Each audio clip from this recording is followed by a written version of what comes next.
మీరు ఈ మటన్ పాయాని కొద్దిగా చిక్కటి గ్రేవీ లాగా వచ్చి రుచిగా చేసుకోవాలి అంటే ఒకసారి నేను చెప్పినట్లు చేసి చూడండి. దీన్ని మీరు దోశ, చపాతీ, పూరి, రైస్ దేంట్లో తిన్నా కానీ చాలా బాగుంటుంది. ఇంట్లో ఉండే సింపుల్ మసాలాలతోనే మంచి రుచిగా చేసుకోవచ్చు. ఎలా చేయాలో చూపిస్తాను, చూసి మీరు కూడా ట్రై చేయండి. ఈ మటన్ పాయా కోసం నేను ఇక్కడ 4 కాళ్ళు తీసుకున్నానండి. షాప్లో మీకు ఈ విధంగా కొట్టిస్తారు కాళ్ళని. ఈ కాళ్ళని ఇలా కొట్టించుకొని ఇంటికి తీసుకొచ్చిన తర్వాత ఉప్పు, పసుపు, నిమ్మరసం వేసి ఒక 3-4 సార్లు అన్నా నీట్గా కడగండి. అలాగే ఈ కాళ్ళని షాప్లో ఎక్కువ నల్లగా కాల్చేస్తారండి. అలా బాగా నల్లగా వచ్చేటట్టు కాల్చారనుకోండి కూర అనేది మనకి లైట్గా చేదుగా అనిపిస్తుంది.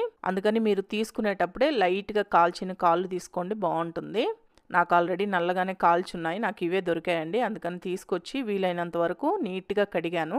ఇలా కడిగేసి పక్కన పెట్టుకోండి. ఇప్పుడు ఈ కూరలోకి మీడియం సైజు 2 టమాటాలు తీసుకోండి, మీడియం సైజు 2 ఉల్లిపాయలు తీసుకోండి, ఒక 5-6 పచ్చిమిరపకాయలు తీసుకొని నేను ఇక్కడ చూపించినట్లు ముక్కలుగా కట్ చేసుకొని పక్కన పెట్టుకోండి. ఇప్పుడు స్టవ్ పైన కుక్కర్ పెట్టుకొని దీంట్లో 3 లేదా 4 టేబుల్ స్పూన్ల దాకా ఆయిల్ వేసుకోండి. నేను కుక్కర్లో చేసి చూపిస్తున్నాను, తొందరగా ఉడుకుతుందని. మీరు మామూలు పాత్రలో కూడా చేసుకోవచ్చు, కాకపోతే ఎక్కువ టైం ఉడకాల్సి వస్తుంది. అందుకని కుక్కర్లో చేసుకుంటే ఈజీగా ఉంటుంది. ఈ ఆయిల్ కాగిన తర్వాత దీంట్లో ఒక 1/4 టీ స్పూన్ సాజీరా, ఒక బిర్యానీ ఆకుని ఇలా తుంచుకొని వేసుకొని ఫస్ట్ వీటిని లైట్గా వేయించుకోండి. ఇవి కాస్త వేగిన తర్వాత ఇప్పుడు ఈ ఉల్లిపాయ, పచ్చిమిరపకాయ ముక్కలు వేసుకొని ఫ్లేమ్ని మీడియం ఫ్లేమ్లో పెట్టేసి ఈ ముక్కలు అనేవి కొద్దిగా కలర్ మారేంత వరకు వేయించండి. లైట్ గోల్డెన్ బ్రౌన్ కలర్ వచ్చేంత వరకు వేగనివ్వాలి. ఇప్పుడు ఇవి ఇలా వేగిన తర్వాత దీంట్లో టమాటా ముక్కలు కూడా వేసి ఫ్లేమ్ని మీడియం ఫ్లేమ్లోనే పెట్టి వీటిని కూడా మెత్తబడేంత వరకు వేయించుకోండి. ఇప్పుడు టమాటా ముక్కలు కూడా మగ్గాయి కదా, ఇలా మగ్గిన తర్వాత ఇప్పుడు ఏం చేస్తారంటే దీంట్లో ఒక సగభాగం తీసేసి వేరొక గిన్నెలో వేసి పెట్టుకోండి. దీనిని మళ్ళీ మనం గ్రైండ్ చేసుకుందాము. ఇలా గ్రైండ్ చేసి వేయడం వల్ల మనకి గ్రేవీ వస్తుందండి. అలా అని మొత్తం తీసేయమాకండి, ఒక సగభాగం తీసేసి ఒక గిన్నెలో వేసి పక్కన పెట్టేసుకోండి. ఈ మిగిలిపోయిన దాంట్లో మనం ఆల్రెడీ క్లీన్ చేసి పెట్టుకున్న ఈ కాళ్ళు మొత్తం వేసుకొని దీంట్లోనే 1/2 టీ స్పూన్ పసుపు, ఒక 3-4 రెమ్మల దాకా కరివేపాకు కూడా వేసుకోండి. కరివేపాకు కొద్దిగా ఎక్కువ వేసుకుంటే ఆ ఫ్లేవర్ బాగుంటుంది.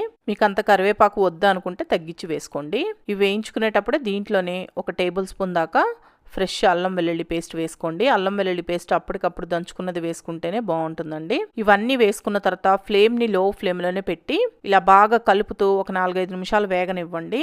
ఈ కాళ్ళు అనేవి కొద్దిగా ఈ ఆయిల్లో బాగా వేగితే బాగుంటుంది. మాడకుండా ఉండడం కోసం లో ఫ్లేమ్లోనే పెట్టండి. మధ్య మధ్యలో ఇలా కలుపుతూ వేయించండి. ఇంకొక పక్క ఏం చేస్తారంటే వేరొక స్టవ్ పైన మరొక ప్యాన్ పెట్టుకొని దీంట్లో 1.5 టేబుల్ స్పూన్ ధనియాలు, 1/2 టీ స్పూన్ జీలకర్ర, 1/2 టీ స్పూన్ మిరియాలు, 1 ఇంచు చెక్క, 4 లేదా 5 లవంగాలు, 2 యాలకులు, ఒక టేబుల్ స్పూన్ దాకా ఎండు కొబ్బరి ముక్కలు వేసుకొని ఫ్లేమ్ని లో ఫ్లేమ్లో పెట్టి మాడకుండా దోరగా వేయించుకోండి. ఇలా ఫ్రెష్గా చేసుకున్న మసాలా వేసుకుంటేనే ఈ పాయాకి టేస్ట్ బాగుంటుంది. కొంతమందికి ఎండు కొబ్బరి ఇష్టం ఉండదు, అలాంటి వాళ్ళు ఎండు కొబ్బరిని స్కిప్ చేసేయచ్చు.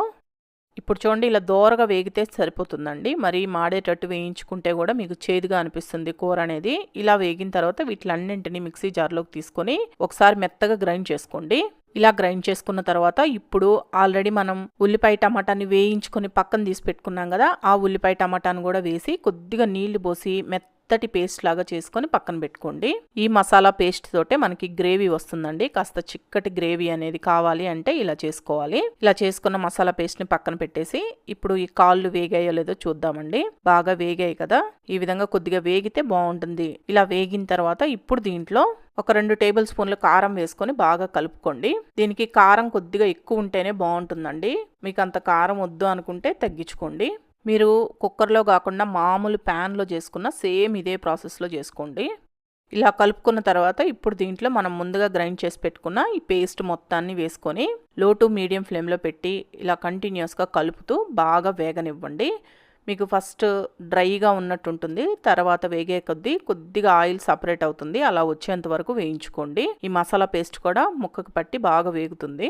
ఇలా వేయించుకునేటప్పుడే మనం ఉప్పు వేయలేదు కదా, మీ రుచికి సరిపడా చూసుకొని ఉప్పు వేసుకొని ఇలా కంటిన్యూస్గా కలుపుతూ ఒక 5 నిమిషాలు వేయించండి. లో ఫ్లేమ్లో పెట్టి వేయించండి, అడుగును మాడకుండా చక్కగా వేగుతుంది. ఇప్పుడు చూడండి ఒక 5-6 నిమిషాలు వేయించుకుంటే మీకు ఈ విధంగా వేగుతుంది. లైట్గా ఆయిల్ సపరేట్ అవుతున్నట్టు అనిపిస్తుంది కదా. ఇలా వేగిన తర్వాత ఇప్పుడు దీంట్లో నీళ్లు పోసుకోవాలి. నేను ఇక్కడ 4 గ్లాసులు నీళ్లు పోస్తున్నానండి. మనం మంచినీళ్ళు తాగుతాం కదా, ఆ గ్లాస్ తోటే 4 గ్లాసులు నీళ్లు పోసుకుంటున్నాను. ఎందుకంటే మనకి పాయ ఉడకడానికి చాలా టైం పడుతుందండి. అందుకని నీళ్ళు ఎక్కువ పోసుకోవాలి. నేను ఇక్కడ మిక్సీ జార్లో కొద్దిగా పేస్ట్ మిగిలిపోయింది. ఆ పేస్ట్లో కూడా ఒక గ్లాస్ నీళ్లు పోసాను. ఇలా నీళ్లు కూడా పోసిన తర్వాత ఒకసారి కలుపుకొని టేస్ట్ చూసుకోండి. ఉప్పు సరిపోయిందా, కారం సరిపోయిందా లేదా అని. ఉప్పు కారం తగ్గింది అనిపిస్తే కొద్దిగా ఉప్పు కారం వేసుకొని కలుపుకోండి. మీకు ఈ విధంగా ఉండాలండి. కొద్దిగా పల్చగానే ఉండాలి, ఉడికేటప్పటికి చిక్కబడిపోతుంది. ఇలా మొత్తం కలిపిన తర్వాత ఇప్పుడు నేను పైనుంచి కొద్దిగా కరివేపాకు కూడా వేసుకుంటున్నాను, ఫ్లేవర్ బాగుంటుందని. కుక్కర్కి మూత పెట్టేసి ఫ్లేమ్ని మీడియం ఫ్లేమ్లో పెట్టి ఒక 10 విజిల్స్ రానివ్వండి. 10 విజిల్స్ వచ్చిన తర్వాత ప్రెషర్ మొత్తం పోయిన తర్వాత మూత తీసి చూడండి. అప్పుడు కూడా మీకు చిక్కబడలేదు, సరిగా ఉడకలేదు అనిపిస్తే మరొక 2-3 విజిల్స్ ఎక్స్ట్రా రానివ్వండి. ఇప్పుడు చూడండి, నేను 12 విజిల్స్ రానిచ్చాను. 12 విజిల్స్ తర్వాత మీకు మూత తీసి చూపిస్తున్నాను. చిక్కటి గ్రేవీ లాగా వచ్చింది కదా. ఇది ఆరేటప్పటికే ఇంకాస్త చిక్కబడుతుందండి. ఒకవేళ మీకు ఇంకాస్త నీళ్ళగా ఉండి ఇంకొద్దిగా ఉడకాలి అనిపిస్తే మళ్ళీ కుక్కర్కి మూత పెట్టేసి మీడియం ఫ్లేమ్లోనే పెట్టి మళ్ళీ ఇంకొక 3-4 విజిల్స్ రానివ్వండి, సరిపోతుంది. ఇలా ఉడికిన తర్వాత లాస్ట్గా సన్నగా తరిగిన కొత్తిమీర చల్లుకొని మొత్తం కలిపేసుకొని రైస్, చపాతీ, పూరి, దోశ దేంట్లోకైనా సర్వ్ చేసుకోండి. చాలా బాగుంటుంది.